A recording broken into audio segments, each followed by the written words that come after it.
Bom dia, sejam todos bem-vindos. Meu nome é José Provete Júnior, sou professor de Filosofia do Instituto Federal do Paraná, no campus de Assis Chateaubriand.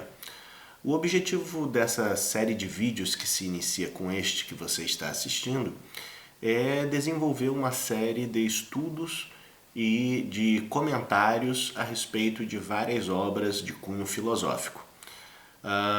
Temos já uma previsão para o desenvolvimento no âmbito da história da filosofia e da metafísica com os filósofos pré-socráticos, antecedido de vídeos a respeito da cultura e sociedade grega sobre o aspecto de sua história econômica, social e política, sobretudo a partir da sociedade minoica e micênica, em torno de 3.000 a 2.000 anos antes de Cristo, na ilha de Creta. Iremos também desenvolver vídeos em torno das obras básicas da educação grega sobre a Ilíada e a Odisseia, de Homero, e também os Trabalhos e os Dias e a Teogonia de Hesíodo, como obras em torno da qual a filosofia, enquanto pensamento racional, dedutivista, vai estar iniciando um processo de crítica ao pensamento mítico. Então, o objetivo desses vídeos é proporcionar a quem vier a assistir acesso à informação, uma leitura crítica desenvolvida por mim e também, ao mesmo tempo, abrir um canal de discussão a respeito das questões e temas que serão tratados nas obras em leitura. Esse vídeo em especial, ele começa com a filosofia do século XIX, sobretudo uma filosofia específica que é a doutrina espírita, sobretudo com a leitura de O Livro dos Espíritos ou o Tratado de Filosofia Espiritualista, que foi codificado pelo professor e pedagogo francês Hippolyte Léon Denisard Rivail, que posteriormente será conhecido como Allan Kardec. Toda semana será postado um vídeo. Na semana seguinte nós estaremos marcando um encontro online para podermos discutir com os interessados que venham a se manifestar. Os vídeos serão divulgados no canal do YouTube e também em outras mídias como Facebook e outras plataformas. Vocês vão notar que todo o trabalho que a gente vai desenvolver aqui, ele é muito primitivo sob o aspecto técnico, tanto de filmagem quanto da edição. Eu não pretendo editar o texto, então eu vou procurar agir da maneira mais natural possível e desenvolver pelo menos a provocação reflexiva que a gente pretende lançar no ar e ter o retorno de vocês que estão assistindo para desenvolver um trabalho de aprofundamento. A respeito da minha pessoa, né? Eu sou formado em Filosofia pela Universidade Estadual do Rio de Janeiro, no caso licenciado e bacharel em Filosofia. Eu sou especialista em História, Arte e Cultura pela Universidade Estadual de Ponta Grossa. Sou especialista em saúde para professores e alunos do ensino fundamental e médio pela Universidade Federal do Paraná. Eu sou mestre em filosofia da mente e teoria do conhecimento pela Universidade Estadual do Norte Fluminense, professor Darcy Ribeiro.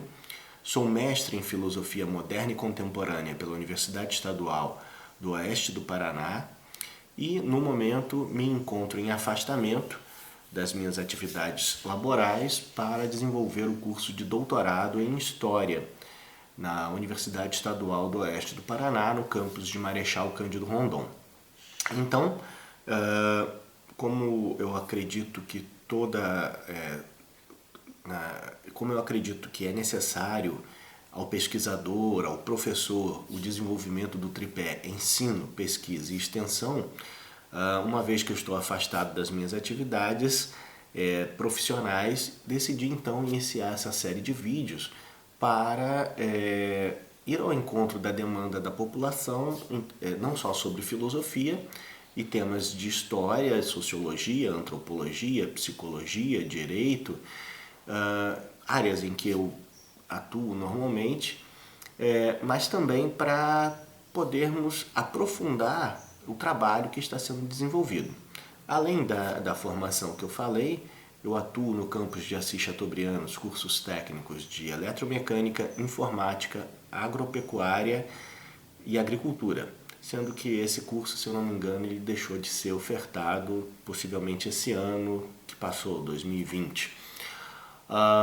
Fora isso, eu sou pesquisador e professor, além de coordenador geral do grupo de estudos, do grupo de pesquisas Filosofia, Ciência e Tecnologias do IFPR, desde o ano de 2012, e durante 6 anos aproximadamente fui editor-chefe da revista IF Sofia, revista de investigações filosóficas, científicas e tecnológicas, órgão de divulgação do grupo de pesquisas Filosofia, Ciência e Tecnologias.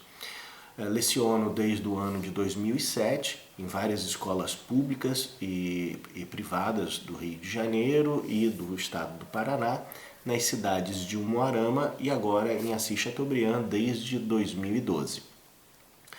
Tem vários vídeos sobre aulas, né, que nós desenvolvemos nas atividades de extensão, como no curso de extensão IF Sofia, bem como também já leituras críticas desenvolvidas. Também ao longo de atividades de extensão desde o ano de 2012, todas disponíveis gratuitamente no YouTube. Bom, enfim, a minha experiência profissional também passa na área de administração e na própria gestão de escolas, tanto privada quanto pública, e a gente está aí para desenvolver um trabalho da melhor maneira possível.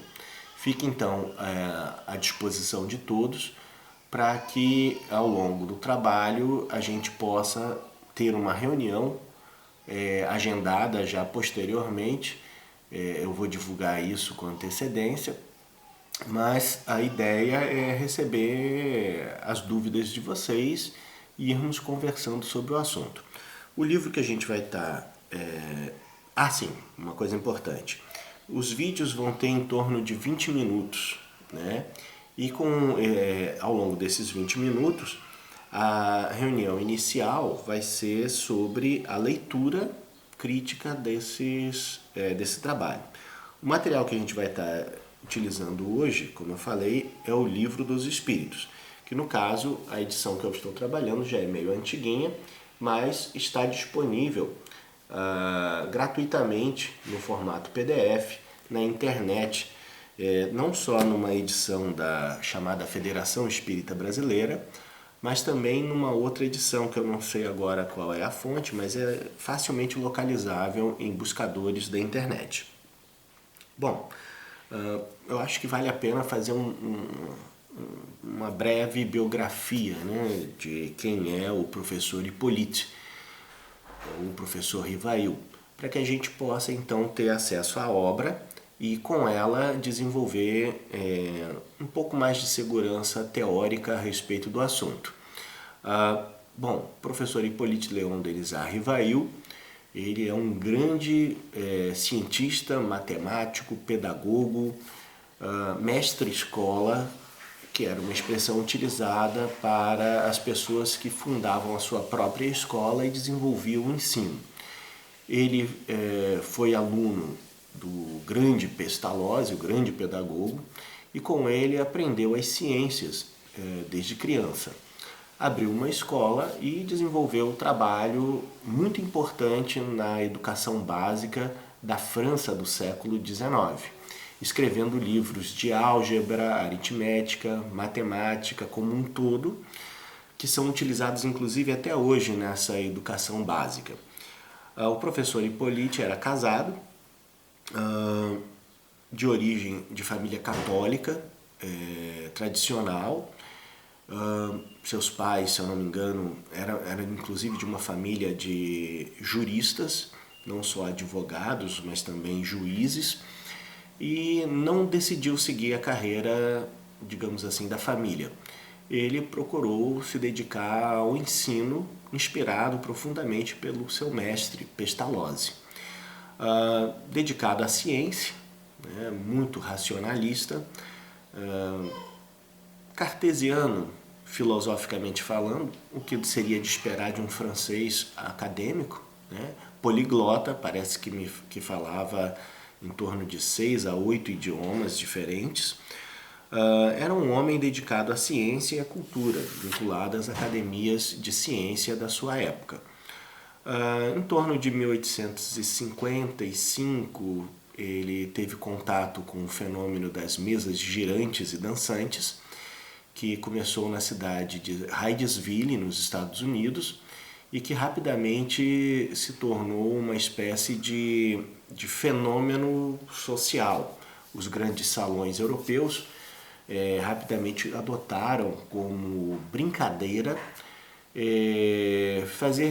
desenvolver sessões públicas como de mesas girantes e falantes. Mesas que, ao contato com um certo grupo de pessoas, sobretudo um determinado operador, essas pessoas dispunham suas mãos sobre as mesas e, num rápido frêmito, a mesa de qualquer material e de qualquer peso se deslocava alguns centímetros, às vezes até o teto do ambiente, e rodopiava ou girava e batia, estabelecendo uma espécie de diversão que foi muito popular na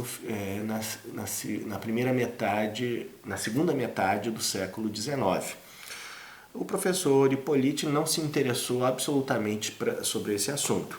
No entanto, ele começou a ter contato com pessoas do seu grupo de relacionamento que eram muito sérias e que vinham falando a ele que havia alguma coisa a mais nesse fenômeno, que num primeiro momento eram fenômenos apenas físicos, e que as mesas começaram a dar respostas inteligentes a perguntas elaboradas com determinados objetivos. E ele até, na época, é conhecida uma postura dele meio de chacota em relação ao assunto, mencionando que o dia que mesas tivessem nervos e cérebro, ele viria a se debruçar sobre o assunto. Até então, isso não o interessava. No entanto, devido à insistência dos amigos e à recorrência dos fenômenos, se verificou que ele começou a procurar desinteressadamente observar o fenômeno. E ao observar esse fenômeno, havia na época muito embuste, muita farsa, né? muito artista cênico desenvolvendo ilusões para enganar e até extorquir dinheiro da população crédula. Em contato com uma intermediária que, a partir do trabalho do professor Hippolyte, viria a ser chamada de médium, ainda adolescente, ele começou a desenvolver perguntas, inclusive em outros idiomas, para que a dita mesa viesse a responder. E para o seu espanto, não só em outros idiomas, às vezes, a mesa respondia. E então ele procurou se interessar num processo de melhoria da comunicação, porque num primeiro momento eram apenas batidas, seja desenvolvida com alguma parte do móvel, seja de pancadas em alguma parte do ambiente em que o fenômeno acontecia, e muito limitado, a sim e não. Então era uma coisa meio difícil. O processo, a partir de então, evoluiu para que os ditos médiums ou operadores do fenômeno se utilizassem de uma cesta de vime aonde se acoplava um lápis e então uma ou mais pessoas junto com esse operador diante de um papel dava suporte ou apenas encostava os dedos sobre essa cestinha e o lápis então redigia mensagens. Esse meio também era muito lento e difícil, né, de levar a efeito um trabalho mais de inteligência ou de troca de permuta de informação mais rápida. Então foi se adaptado à própria mão do médium um lápis, que então, com um certo esforço de treinamento ao longo do tempo, começou a redigir as mensagens desse fenômeno e que começou a interagir com um volume de informação cada vez maior, e o professor Hippolyte percebeu que essas respostas não só eram respostas que muitas vezes ultrapassavam a capacidade de inteligência ou de formação cultural dos operadores ou os ditos médiums, como também transcendiam às vezes a própria capacidade do próprio Hippolyte, que tinha que pesquisar e investigar para poder então interagir e desenvolver mais questões ou respostas ou posicionamentos mais críticos que pudessem dar continuidade à questão. E num certo momento, obviamente, não se furtou a pergunta que não queria calar, que era o quê? Quem são vocês que estão se comunicando com a gente? E a resposta, embora não muito surpreendente, foi decisiva para o direcionamento e a continuidade dos trabalhos do professor Hippolyte em relação a esses fenômenos. Eles responderam: somos espíritos, as almas dos mortos que continuam a viver e que convosco se comunicam neste momento, sob o amparo e a decisão de Deus. Bom, a partir do momento em que isso se tornou explicitamente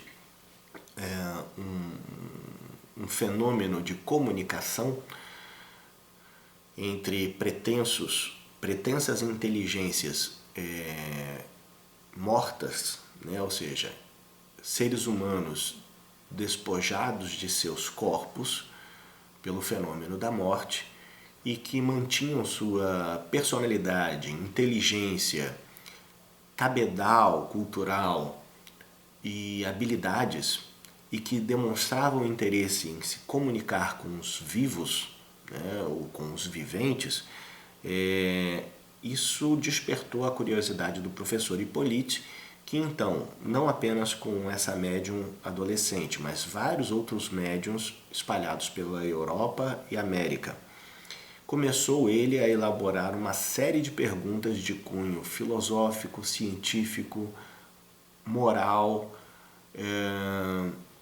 e operacional a respeito do próprio fenômeno, que vinham sendo respondidas não só por mas às vezes por um conjunto de entidades, então doravante chamadas de espíritos, e que essas entidades, com um certo grau de maleabilidade nas respostas, demonstravam uma uniformidade teórica por trás dos seus posicionamentos. Motivado por isso, o professor Hippolyte então desenvolveu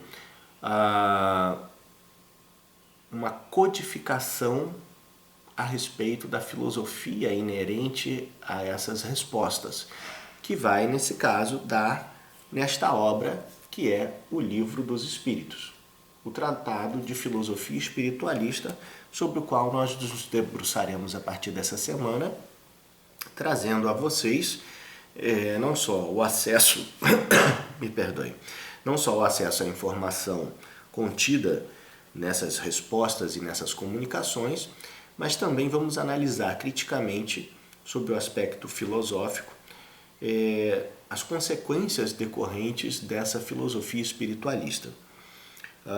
Então, iniciando a parte técnica propriamente dita, né? No frontispício da obra vem escrito o seguinte: Filosofia espiritualista, o livro dos espíritos, princípio da doutrina espírita. A obra então trata sobre a imortalidade da alma, a natureza dos espíritos e suas relações com os homens, as leis morais, a vida presente, a vida futura e o porvir da humanidade, segundo os ensinos dados por espíritos que ele qualifica como superiores, com concurso de diversos médiuns, recebidos e coordenados por Allan Kardec. Então, um erro que é muito comum, né, é atribuir ao professor Hippolyte a autoria da obra. Não, ele codificou e coordenou a elaboração das questões e a análise crítica das respostas dadas, como eu falei, às vezes por mais de uma entidade, um espírito, às vezes por mais de um médium em regiões diferentes. O que dá, então, segundo a gente vai ver no início, mais para frente, uma certa credibilidade fenomênica ao processo da informação, sendo a informação propriamente dita o objeto de investigação que o professor Hippolyte vai desenvolver. Professor José, mas por que ele é chamado de Allan Kardec? É que ao longo desse processo de identificação das perguntas e o desenvolvimento da análise crítica dessas respostas, ele muitas vezes se sentiu incapaz de levar a efeito o trabalho. E uma das entidades comunicantes revelou a ele que numa outra vida, numa outra reencarnação, ele havia sido um sacerdote druida e ele teria se chamado Allan Kardec. Para evitar a perseguição digamos assim, a perseguição não só religiosa, né, uma vez que trata de temas profundamente vinculados à religião, não só católica, apostólica romana, como também protestante, no caso da França, calvinista. Mas também, como trata de questões delicadas para a ciência no que diz respeito à filosofia materialista da própria existência, ele tentou se proteger com o pseudônimo de Allan Kardec para evitar a perseguição tanto na academia científica quanto na sua própria vida prática, uma vez que ele era professor, dono de escola e que ele dependia dos alunos para sobreviver. Todos esses problemas, na verdade, acabaram acontecendo. Ele foi perseguido tanto religiosa quanto politicamente. Ele foi perseguido academicamente, inclusive sendo expulso da academia, o que não desmoronou o seu interesse em aprofundar e divulgar os resultados das pesquisas desenvolvidas junto aos espíritos.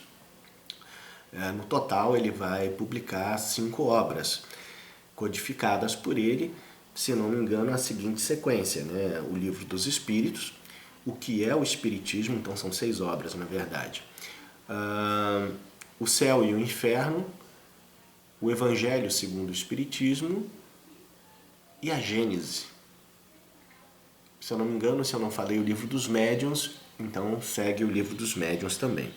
Então, esse é o motivo do pseudônimo Allan Kardec, pelo qual ele é mais conhecido popularmente falando. A edição que eu estou usando é a 46ª edição. O título original em francês é Le Livre des Esprits.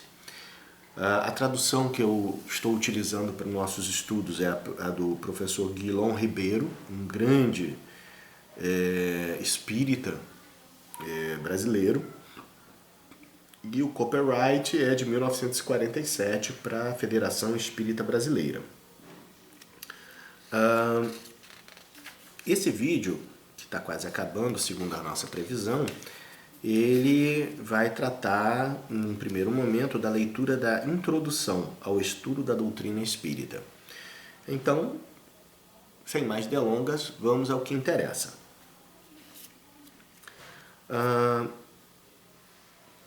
Para se designarem coisas novas, são precisos termos novos. Assim, o exige a clareza da linguagem, para evitar a confusão inerente à variedade de sentidos das mesmas palavras. Os vocábulos espiritual, espiritualista, espiritualismo têm acepção bem definida. Dar-lhes outra, para aplicá-los à doutrina dos espíritos, fora multiplicar as causas já numerosas da anfibologia. Com efeito, o espiritualismo é o oposto do materialismo. Quem quer que acredite haver em si alguma coisa mais do que a matéria é espiritualista. Então, o primeiro ponto pacífico que Kardec, ou professor Hippolyte, desenvolve na primeira parte da sua introdução ao Livro dos Espíritos é a qualificação conceitual do que é o quê. E isso é muito importante em filosofia, porque a filosofia, enquanto uma tecnologia linguística desenvolvida com o objetivo de racionalmente compreender o mundo e a realidade, ela trabalha essencialmente com conceitos.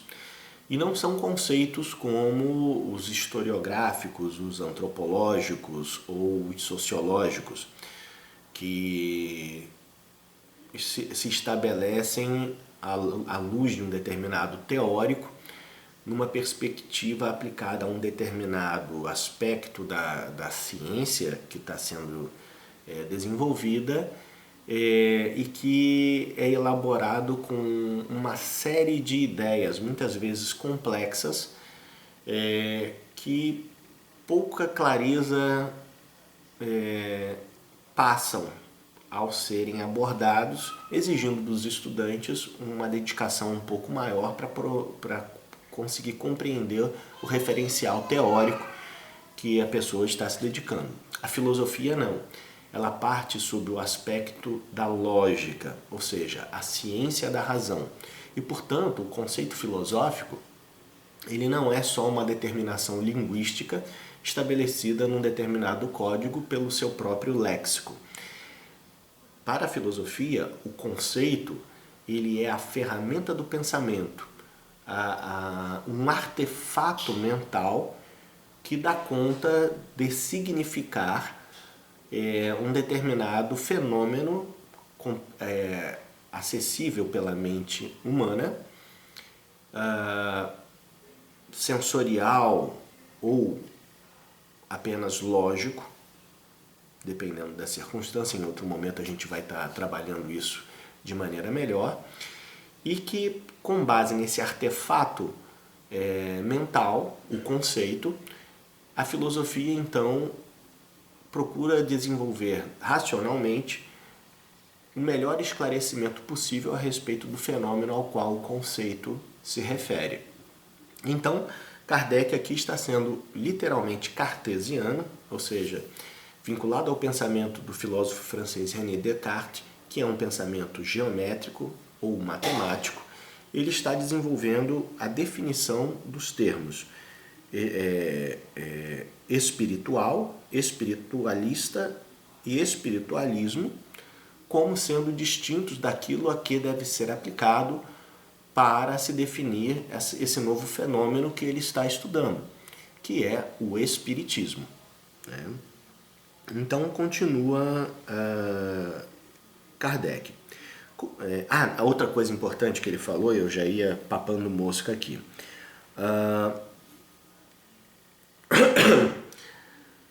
O espiritismo, ele é necessariamente decorrente de um fenômeno sensorial, de um fenômeno físico, ele não é decorrente exclusivamente de uma concepção filosófica, racional ou de uma opinião quando despojada desses artefatos intelectuais aos quais eu mencionei.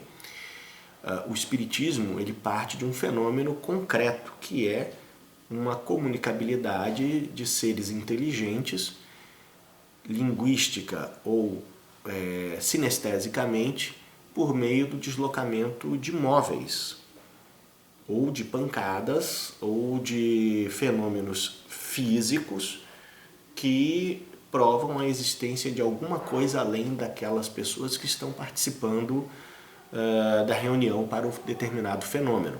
Portanto, o espiritismo é uma coisa nova, mas é uma coisa nova que está, como eu falei, conceitualmente vinculada às ideias de espiritualismo e, portanto, é uma ideia espiritualista. E nessa medida, ela se vincula a esses três conceitos, tanto quanto se distingue deles, uma vez que parte de uma experimentação empírica, sensorial, sinestésica. E, portanto, algo que era novo em 1850 em diante. A ideia de que existem espíritos, de que existe uma vida após a morte, seja de que forma for, ela é consensual em todos os povos que existiram no planeta. Hoje, nas nossas atuais 3.000 culturas do século XXI, você não tem um povo declaradamente ateu. Embora tenhamos aí o comunismo chinês, o antigo socialismo soviético, que apregou a não existência de um ser sobrenatural, de um ser natural, espiritualmente que controla a existência ou a realidade.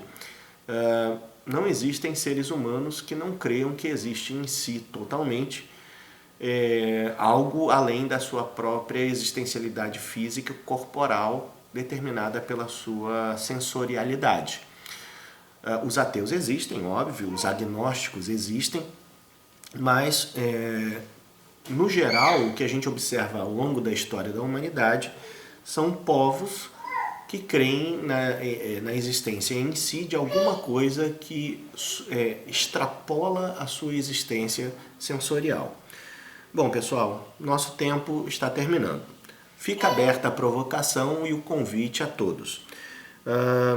Como nós não fomos muito fundo na introdução, eu vou marcar, nós teremos ainda então um outro vídeo para que nós tenhamos material de reflexão suficiente, pelo menos a leitura crítica dos 5 primeiros tópicos da introdução, para que a gente possa então marcar uma reunião online para discutirmos e vermos as suas dúvidas.